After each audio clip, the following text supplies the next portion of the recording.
Hola, ¿qué tal alumnos? Les saluda el profesor Frank, encargado del curso de CTA. Esperando que se encuentren bien de salud, al igual que los integrantes de su familia. Y también sigamos manteniendo la cordura y las medidas de prevención ante ustedes, antes de salir a su casa, por favor, utilizar guantes y mascarillas y siempre lavarse la mano con agua y jabón. De esta manera vamos a minimizar el contagio de esta enfermedad y vamos a proteger a nuestra familia y a ustedes mismos.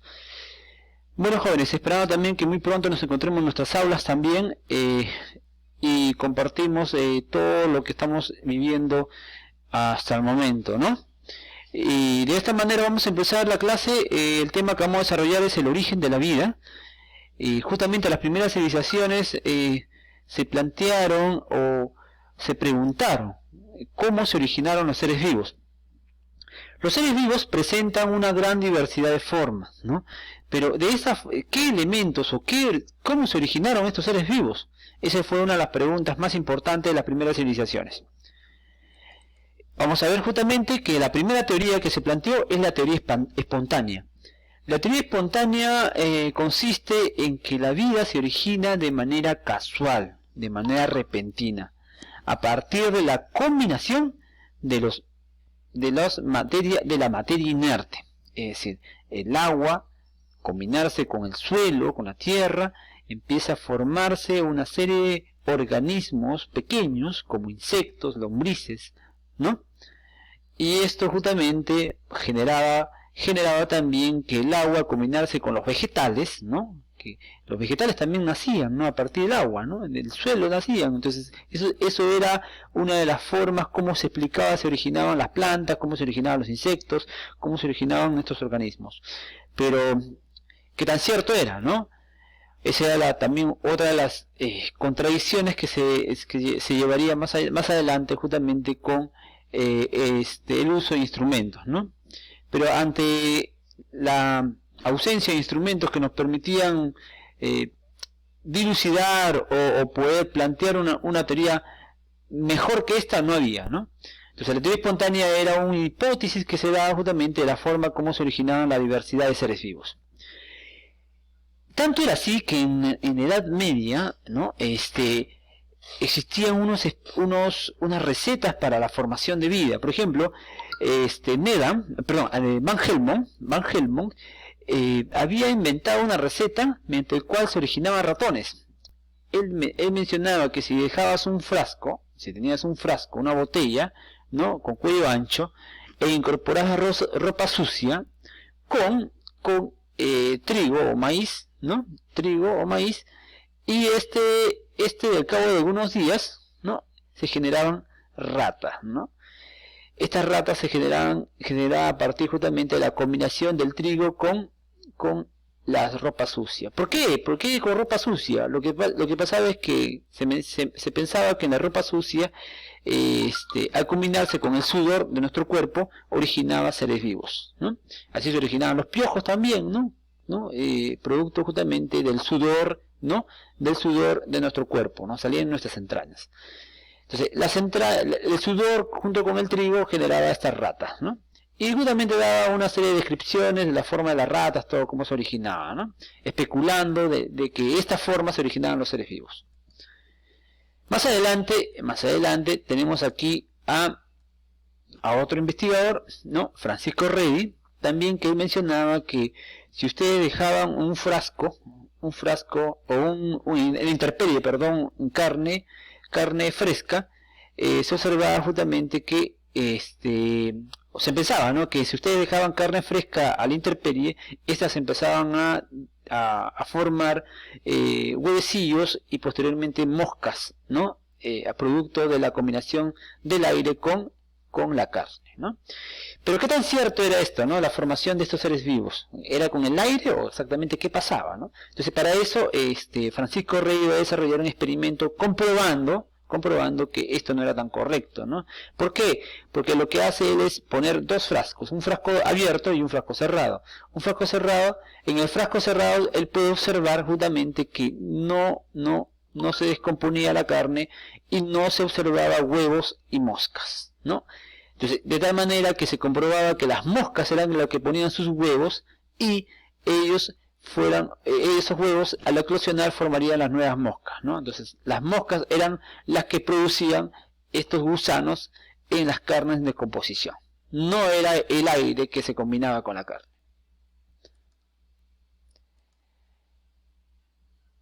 Posteriormente había un experimento desarrollado por Needham, ¿no? Él también empezaba a especular de que justamente un caldo nutritivo, un recipiente con caldo nutritivo, también se podía producir, mejor dicho, microorganismos, ¿no? Si ustedes dejaban, por ejemplo, un caldo de carne, un líquido con materia orgánica, esta al descomponerse generaba justamente microorganismos, ¿no?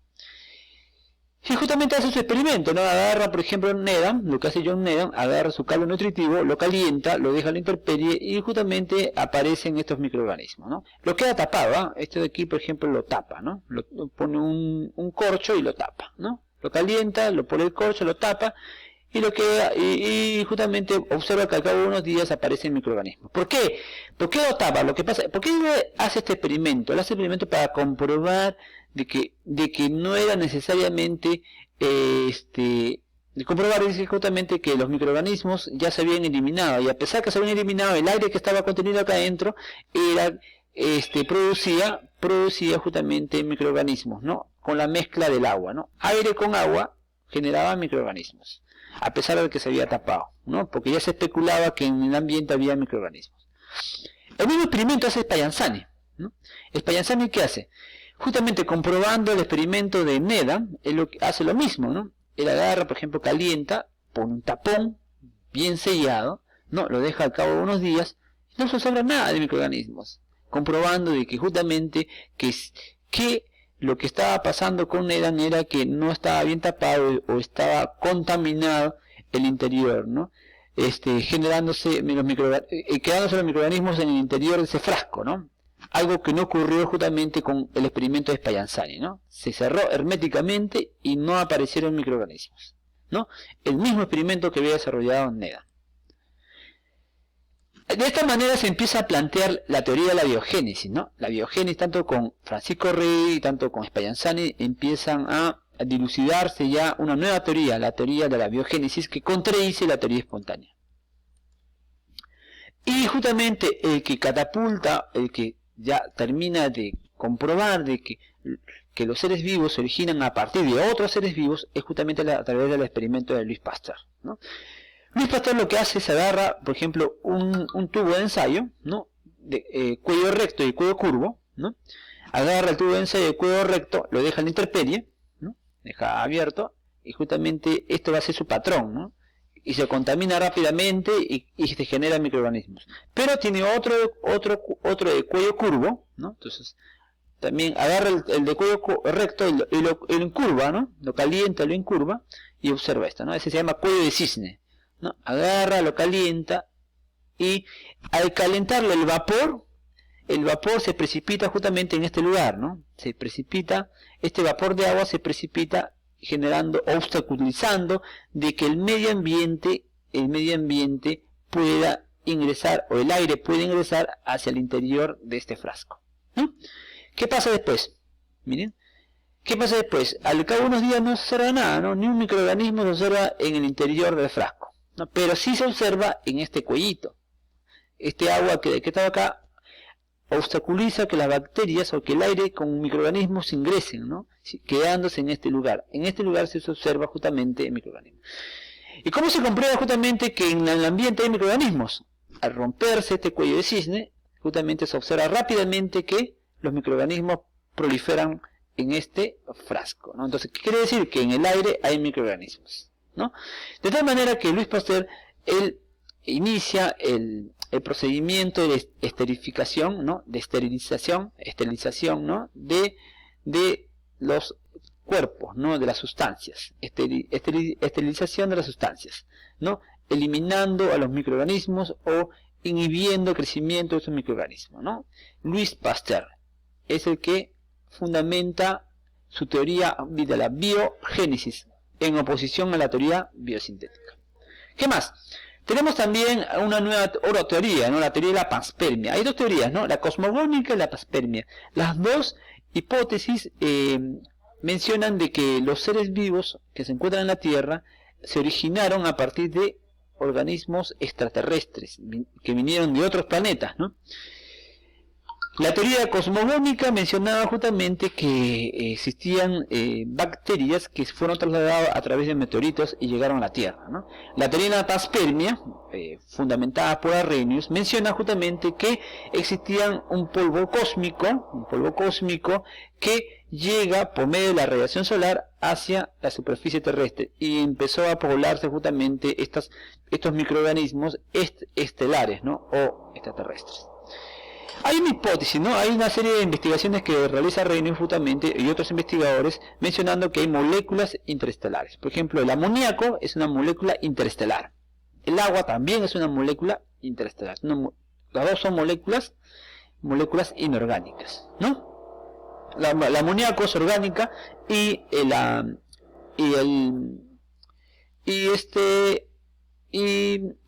agua es inorgánica, ¿no? Demostrando justamente que estas moléculas son interestelares y que han provenido del medio externo, ¿no?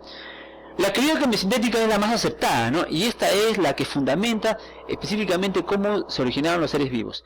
Por ejemplo, existían, según Oparin y Haldane, existía un ambiente primitivo, ¿no? Un ambiente primitivo donde los volcanes emitían metano e hidrógeno, ¿no? Entonces, en la atmósfera existía gran cantidad de metano e hidrógeno. También existían moléculas de agua, ¿no? Y también existía dióxido de carbono que emitían los volcanes, ¿no? Dióxido de carbono, hidrógeno y metano y moléculas de agua. Es lo que existía en una atmósfera primitiva. Las descargas eléctricas fueron las que permitieron que estas moléculas interaccionen y generan una serie de moléculas más complejas. Estas moléculas simples, ¿no? Inorgánicas, van a originar moléculas mucho más complejas como las moléculas orgánicas, ¿no? Es justamente la hipótesis que da Oparin y Haldane, comprobando de que los organismos se originaron a partir de moléculas orgánicas, ¿no? Pero esto fue una hipótesis, ¿no? El experimento desarrollado por Miller, estos dos científicos desarrollaron su experimento, ¿no? Un experimento que permitía comprobar cómo las moléculas orgánicas se originaban, ¿no? La teoría quimiosintética o la evolución a partir de sustancias químicas, ¿no? Evolución química. Desarrolló una serie de acoplamientos de tubos, ¿no? Que en donde un lado se incorporó moléculas de agua, ¿no? Se empezó a hervir estas moléculas de agua, el vapor se trasladó por esta zona hacia otro lugar, ¿no? Hacia otro lugar donde existían justamente las moléculas que le había mencionado Oparin y Haldane, ¿no? Que es molécula de agua, metano e hidrógeno, ¿no? Estas con la molécula de agua se empezaron a combinar, ¿no? También aquí está el amoníaco, ¿no? Es una molécula inorgánica que también existía justamente en la atmósfera primitiva, ¿no? Entonces, el amoníaco, metano, agua, hidrógeno, junto con el agua, empezaron a interaccionar. ¿Pero cómo interaccionaban? Si no hay rayos acá. Lo que pasa es que aquí se incorporó dos electrodos, ¿no? Generándose las descargas eléctricas o simulando las descargas eléctricas en una atmósfera primitiva. De esta manera, se dejó algunos días y se observó en la parte inferior, en este lugar, las moléculas orgánicas. La formación de moléculas orgánicas como aminoácidos. Estos aminoácidos posteriormente formarían las moléculas orgánicas como las proteínas, ¿no? De esta manera se formarían las moléculas orgánicas que son las que forman o las que conforman a los seres vivos.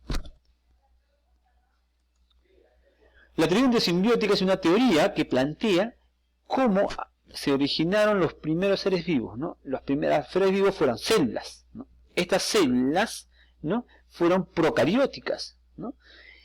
¿Y cómo se formaron las células eucarióticas? Las células eucarióticas se formaron por la incorporación de células procarióticas. O sea, una célula procariótica se incorporó o engulló a una célula eucariótica, ¿no? Mira, aquí tenemos engulló a una célula eucariótica y esta célula eucariótica, ¿no? Esta célula, procariótica, al comerse a la otra, ¿no? Se incorporó a estas células. Divisiones, incorporaciones de células generaban simbiosis formándose los mitocondrias y cloroplastos que conocemos ahora en una célula procariótica.